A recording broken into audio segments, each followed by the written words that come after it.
On this video, we're going to take a look at this 6-tier S-shaped super modern bookshelf.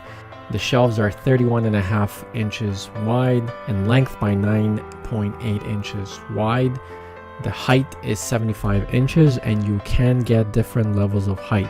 I mean, it took maybe an hour to assemble. I did not use any power tools. Once the construction is put together, the bookcase feels very sturdy and very strong. There are little plastic feet underneath the bottom, so you are okay to slide it on any surface. The shelves are made of engineered wood and PVC, and this does come in different colors. Come in black and a wooden veneer. The wooden veneer is a little narrower. It's at 27 inches width, but it's the same look.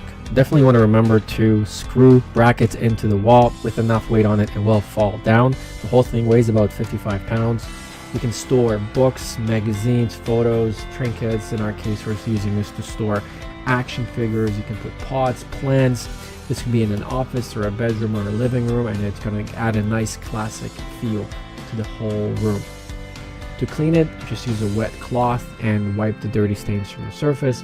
Does not stain easily. The water is not going to just soak into the wood. It's just going to remain on there until you wipe it off. And this is our Freddy Krueger.